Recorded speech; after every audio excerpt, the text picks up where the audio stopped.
10 Minutes to Joy is your weekly invitation to reset, recharge, and rediscover your most joyful self through aha moments and simple energy techniques. You're listening to holistic psychotherapist Sylvia Plester-Silk. I've worked with individuals, couples, and groups from parole officer to private practice. I've learned many a lesson, and I'm ready to share.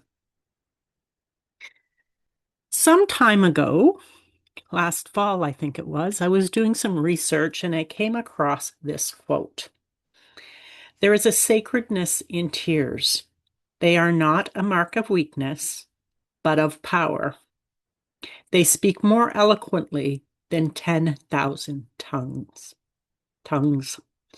This was written by W. Irving, this 20th September 1934, in the Durham Review newspaper in Ontario, Canada. Wow, wisdom that old about feeling your feels.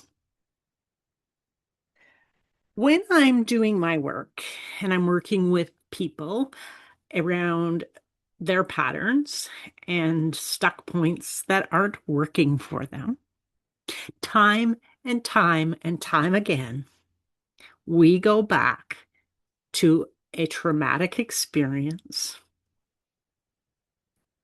caused because, for whatever reason, the person was unable to feel their emotions in that moment.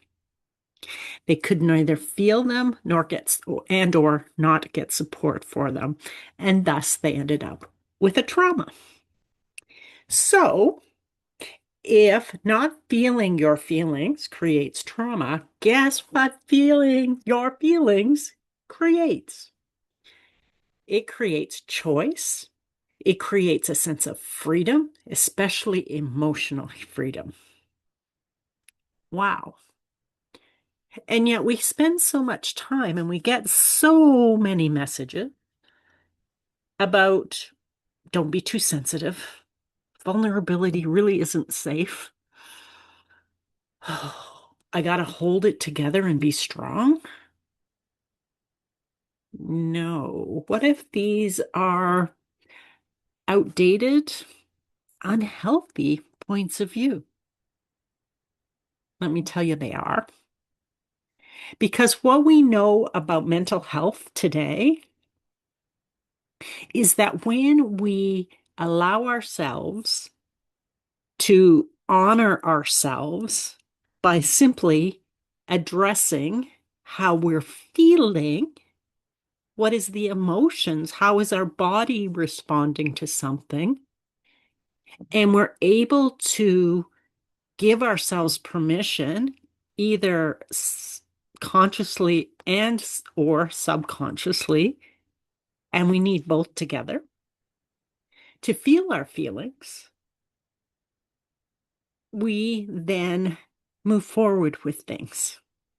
We're able to talk about them. And that's why a lot of times we use anger to cover or to mask emotion. We can use numbness to mask emotion and make it look like we're okay inside. We talk a lot about those happy, happy people. Like I'm thinking about Robin Williams, who always could make everybody laugh, but inside was struggling and took his own life. We need to just be careful and look at what is my pattern around emotion. How do I ignore my emotions? Do I eat them away? Do I smoke them away? Do I drink them away?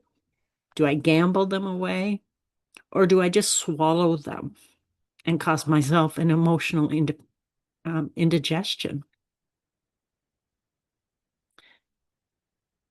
So often we think emotion is bad.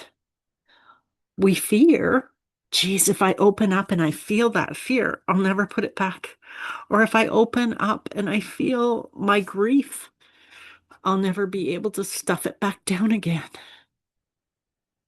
And over my 30 plus years, I have watched people heal because they had the courage to allow themselves to begin to actually feel in the moment what they were feeling and then go back and feel the emotions where they had shut down in some way.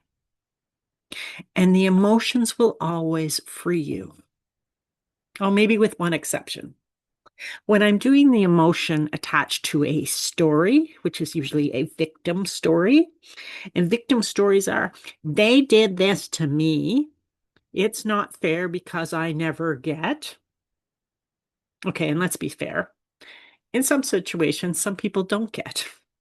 That's a pattern that's been established, maybe this lifetime, maybe in a past life. And it sucks, but you can shift it and you change it. You don't have to be stuck in that old way. You can learn how to today feel what's in your heart. You can look for support. And if it's not in your family, like it's not for me and my family, there's friends and other people that you can share with, or a professional. That's certainly where I started to share. It wasn't with friends, it wasn't with coworkers, because I bought into it's not okay to be vulnerable. I mean, I was trained that I was too sensitive as a kid. And so I needed to snuff it. And honestly, I've always had a big mouth, so I haven't been a great snuffer. But I had needed to find someone who I felt safe and comfortable with to share my struggles and my vulnerabilities. And when I did that, I discovered that I wasn't broken. I was okay. And I wasn't crazy. And I started to get well. And by well, I mean I had less anxiety. I let go of chronic guilt. And I started to smile, naturally smile, not the fake kind, but a genuine smile because I got happier. I felt more joy in my life. And I think when we look at allowing ourselves tears, I was talking with a colleague today about when people snuff on your emotions because they're uncomfortable with their own emotions. And so they can't be there. And so they'll often sort of whitewash or gloss over them or make them less important. And when a healer does that, it's an extreme disservice.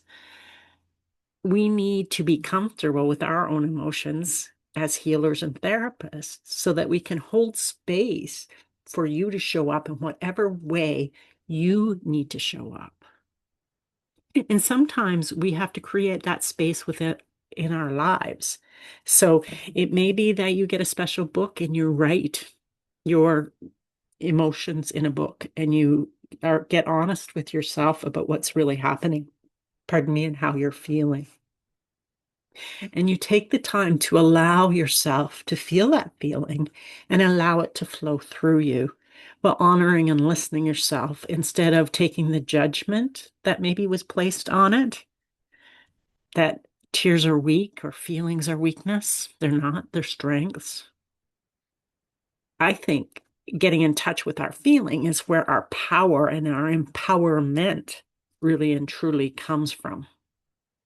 And so when we can be in our emotions and stop masking our emotions, we are placed in choice. And that's that special magical moment where I can say yes, I can say no, I can set boundaries about things because I know where I'm at. And they become less permeable because I'm clear in where I'm at. I'm not murky in where I'm at. This is where I'm at. This is what I need. And so as we get clear with ourselves about our needs, we can get clear with others. So remember, there is a sacredness in tears. There is a sacredness in feeling because you are sacred. You are important.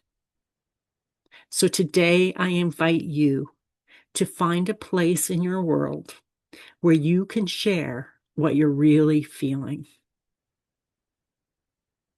where you can get truthful and honest with yourself and begin to put yourself in your driver's seat and give yourself choice in your life. That's a wrap for today. Remember, small moments create big changes. Keep growing, keep shining, and I'll see you next Friday on 10 Minutes to Joy.